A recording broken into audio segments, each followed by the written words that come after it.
Berita ini langsung menyebar ke seluruh dunia. Banyak orang tidak habis pikir, bagaimana Elisa Lam bisa berada di sana? Bagaimana ia bisa sampai ke atap hotel? Dan mengapa selama berhari-hari tidak ada yang menemukannya?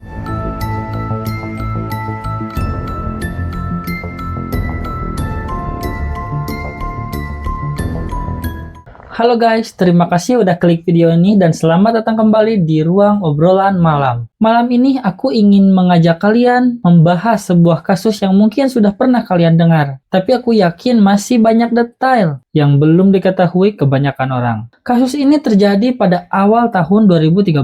Seorang mahasiswi berusia 21 tahun asal Vancouver, Kanada, memutuskan melakukan perjalanan seorang diri ke Amerika Serikat. Namanya adalah Elisa Lam. Bagi banyak orang, seharusnya perjalanan ini menjadi momen yang menyenangkan. Elisa memang gemar bepergian. Di blog pribadinya, ia sering menulis pengalaman hidupnya, buku-buku yang ia baca, dan tempat-tempat yang ingin dia kunjungi suatu hari nanti. Perjalanan ke California menjadi salah satu impian yang akhirnya bisa dia wujudkan. Selama beberapa hari pertama, semuanya berjalan seperti yang dia rencanakan. Elisa mengunjungi berbagai tempat wisata, berbelanja, mengambil foto, lalu setiap hari menghubungi keluarganya yang berada di Kanada. Dan itu pun sudah menjadi sebuah kebiasaan. Orang tuanya selalu meminta Elisa untuk memberi kabar, dan Elisa pun hampir tidak pernah sama sekali melewatkannya. Namun, semua berubah pada tanggal 31 Januari 2013. Hari itu, telepon yang biasanya datang setiap malam tidak pernah terdengar lagi. Awalnya, keluarga hanya mengira Elisa mungkin hanya sibuk, atau ponselnya kehabisan baterai. Tetapi, satu hari berlalu, 2 hari, tetap tidak ada kabar sama sekali. Perasaan khawatir pun mulai berubah menjadi kepanikan. Keluarganya pun akhirnya menghubungi kepolisian Los Angeles dan melaporkan bahwa Elisa Lam telah menghilang. Penyelidikan pun dimulai. Polisi mencoba menyusuri setiap tempat yang mungkin dilalui oleh Elisa. Mereka mendatangi toko buku, restoran, hingga hotel tempat Elisa menginap. Semua orang yang sempat bertemu dengannya dimintai keterangan. Dari situlah polisi mengetahui bahwa selama berada di Los Angeles, Elisa menginap di sebuah hotel yang namanya sudah cukup terkenal karena sejarahnya yang panjang, Hotel Cecil. Hotel ini dibangun pada tahun 1920-an dan pernah menjadi hotel mewah di pusat kota Los Angeles. Namun, seiring berjalannya waktu, kawasan di sekitarnya banyak mengalami perubahan. Tingkat kriminalitas meningkat, dan selama puluhan tahun, hotel ini beberapa kali dikaitkan dengan berbagai kasus kematian dan tindak kriminal. Catatan sejarah inilah yang membuat nama Hotel Cecil sering muncul dalam dokumenter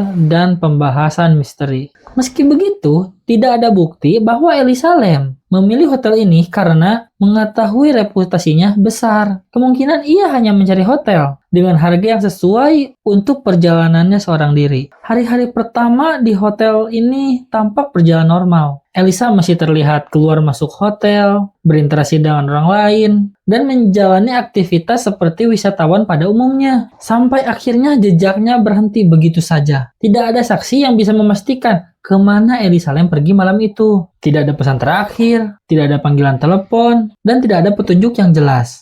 Polisi mulai memeriksa rekaman kamera pengawas di berbagai sudut hotel, berharap menemukan petunjuk sekecil apapun. Dan beberapa hari kemudian, mereka menemukan satu rekaman di kamera CCTV di dalam lift Hotel Cecil. Rekaman itu hanya berdurasi beberapa menit, tetapi hingga hari ini, rekaman itu masih menjadi salah satu video paling misterius yang pernah dianalisis di internet.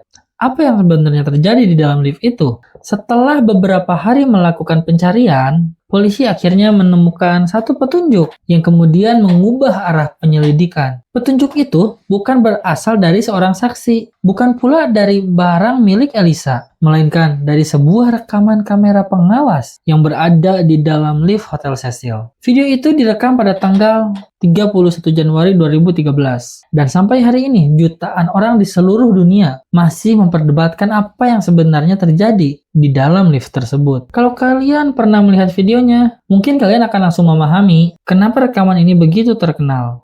Awalnya tidak ada yang nampak aneh. Ia berjalan ke panel, lalu menekan beberapa tombol sekaligus. Sampai sekarang tidak diketahui tombol mana saja yang ia tekan. Yang jelas, setelah itu Elisa mundur beberapa langkah untuk menunggu. Namun ada satu hal yang langsung menarik perhatian. Pintu lift tidak kunjung menutup. Beberapa detik berlalu, pintunya tetap terbuka. Elisa kembali melangkah ke depan. Kali ini ia mengintip ke arah lorong hotel. Ia tidak sekadar melihat sebentar. Ia beberapa kali mengulurkan kepalanya keluar, seolah sedang memastikan sesuatu. Lalu ia kembali masuk ke dalam lift. Beberapa saat kemudian, Elisa kembali keluar. Kali ini gerakannya terlihat lebih cepat. Ia berdiri di dekat sisi pintu, lalu kembali mengintip ke arah lorong. Yang membuat banyak orang bingung adalah, pada rekaman itu tidak terlihat siapapun terlihat di dalam lift. Kamera hanya memperlihatkan Elisa Lam. Tidak ada orang lain yang jelas terlihat memasuki area yang tertangkap kamera. Beberapa saat setelah itu, Elisa keluar sepenuhnya dari lift. Ia berdiri di lorong tempat di samping pintu. Tangannya mulai bergerak. Ia mengangkat kedua tangannya, menggerak-gerakkan jarinya, lalu beberapa kali melakukan gerakan yang hingga kini muncul banyak penafsiran. Ada yang menganggap ia sedang berbicara dengan seseorang, dan ada juga yang menduga ia sedang berusaha menenangkan dirinya. Ada pula yang berpendapat bahwa mungkin gerakan itu tidak memiliki makna khusus dan tidak disimpulkan hanya dari sebuah rekaman tanpa suara. Yang pasti, semua ini hanyalah dugaan. Tidak ada bukti yang dapat memastikan kepada siapa atau bahkan apakah Elisa sedang bereaksi. Beberapa detik kemudian, Elisa berjalan menjauh dari lift. Ia menghilang dari jangkauan kamera. Dan sejak saat itu, tidak ada lagi rekaman yang pasti menunjukkan keberadaan Elisa Lam. Video berdurasi beberapa menit itu akhirnya dipublikasikan kepada masyarakat dengan harapan seseorang mengenali Elisa atau memiliki informasi yang bisa membantu penyelidikan. Di internet, orang-orang mulai memperlambat rekaman itu. Mereka memutar ulang setiap detik. Ada juga yang mencoba menganalisis pandangan Elisa. Ada yang menghitung tombol lift yang ditekan, ada yang memperhatikan gerakan tangannya berkali-kali. Bahkan ada yang membuat simulasi posisi kamera untuk memahami apa yang mungkin terjadi di luar sudut pandang CCTV. Semakin banyak orang yang menganalisis, semakin banyak pula teori yang bermunculan. Sebagian mencoba mencari penjelasan yang masuk akal. Sebagian lagi menghubungkannya dengan kisah-kisah misterius yang sudah lama melekat pada Hotel Cecil. Namun saat perdebatan terus berkembang di internet, polisi masih menghadapi satu kenyataan. Mereka belum menemukan Elisa. Pencarian diperluas ke seluruh lantai hotel. Petugas memeriksa lorong demi lorong, kamar demi kamar, tangga darurat, atap bangunan, bahkan area yang jarang diakses oleh tamu pun diperiksa. Hari berganti hari, tidak ada satupun petunjuk baru yang membawa polisi lebih dekat pada Elisa. Pada akhirnya, hampir 2 minggu setelah Elisa dinyatakan menghilang, sebuah keluhan dari para tamu pun membuat penyelidikan berubah total. Tidak ada seorang pun yang menyangka bahwa petunjuk terakhir justru datang dari sesuatu yang selama ini digunakan setiap hari oleh seluruh penghuni hotel. Dan disitulah misteri ini memasuki babak yang jauh lebih mengerikan. Sudah hampir 2 minggu sejak Elisa dinyatakan menghilang, polisi telah memeriksa rekaman CCTV, mewawancarai para pegawai hotel, menelusuri seluruh sudut bangunan, bahkan area yang tidak bisa diakses oleh tamu pun ikut diperiksa. Namun semua usaha itu belum membuahkan hasil, seolah Elisa benar-benar menghilang tanpa meninggalkan jejak. Di sisi lain,